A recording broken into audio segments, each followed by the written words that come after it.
Hello and welcome to episode 26 of the Neon 1000, my continuing exploration of this book, given away with Neon magazine in the late 90s.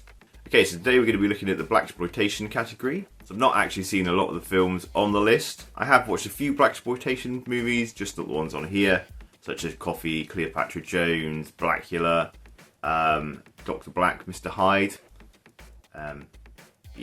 Not many of the ones on this list. In the previous episode, I mentioned that there are a number of mistakes in the book, such as the wrong date for the film, the title is slightly wrong, etc, etc. So far, this is the category that seems to have the most mistakes. There are 3 that have got the wrong title, and 3 that have got the wrong date. So, yeah. Which is why, in the previous episode, I kept referring to the film as The Big Doll House. And it's not called The Big Doll House, it's just called Big Doll House. But the book calls it The Big Doll House. Do your research, people. First up, we got Shaft.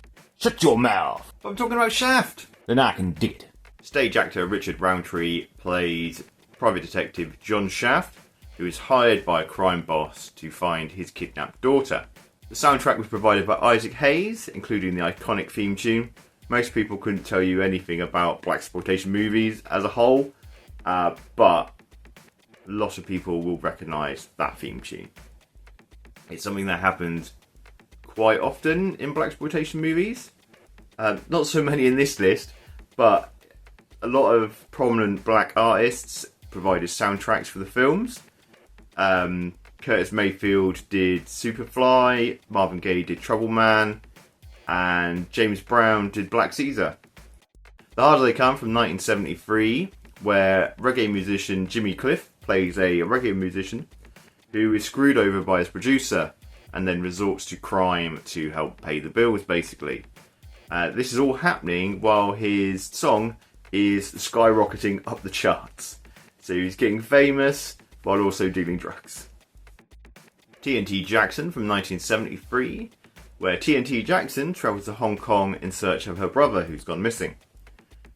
This is basically Blaxplotation does Kung Fu, another sort of genre that was very popular in the 70s. You'll see, there's a lot of that kind of thing in the Blaxplotation, exploitation kind of films. The film was produced by B-movie mogul Roger Corman and written by Dick Miller. If you don't know who Dick Miller is, he's a guy that pops up in lots and lots of movies, or used to. Include lots of Corman stuff, lots of Joe Dante movies, etc. Savage from 1973, not to be confused with Steven Spielberg's film Savage, also from 1973. Former baseball player James Iglehart is kidnapped by South American militia, but ends up joining their side and fights along some female commandos. I'm gonna make a wild guess and say they are probably very scantily clad and will probably get their boobs out. Big Doll House from 1971.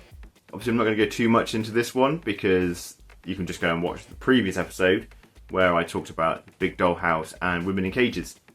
So this is one of the first ones that has a mistake, or has 2.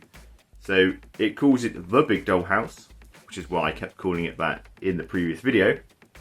And it also said it was released in 1974 and it was not released in 1971. So the film was directed by Jack Hill, who also directed Coffee and Foxy Brown. It was produced by Cirio H. Santiago, who also directed TNT Jackson and Savage, and executive produced by Roger Corman. Black Cobra, or The Black Cobra, depending on where I've looked it up, depends on what it's called, as a film from 1987. The book says it's from 1986, but that's because it's basically a rip-off of the Stallone movie Cobra, which was released in 1986. Fred Williamson plays a maverick cop tasked with protecting a photographer who is being targeted by a ruthless biker gang. Not at all dissimilar from the plot for Cobra. But unlike Cobra, this did actually spawn a number of sequels that probably ripped off other movies. Darktown Strutters from 1975. The book says 1974, so there's one mistake there. And it has Darktown as 2 separate words and not 1 word, as it is in the actual title. So I think this is probably one of the most Blaxplotation explanations of a Blaxplotation film. A abortion clinic owner is kidnapped and his singing daughter and her all-girl biker gang investigate disappearance. One Down, Two to Go from 1982. Written, directed, produced and starring Fred Williamson. Also featured Blaxplotation mainstays Jim Brown, Richard Roundtree and Jim Kelly.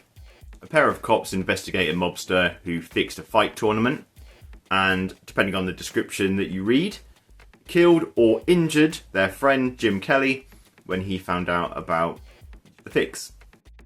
Foxtrot from 1986, again written, directed, produced and starring Fred Williamson, this time as a private detective hired by a very wealthy man to find his daughter who disappeared while travelling around Europe. I'm Gonna Get You, Sucker! From 1988, a Blaxplotation spoof, written, directed and starring Keenan Ivory Wayans, who at that point was famous for In Living Colour. Does also feature in various points his various siblings.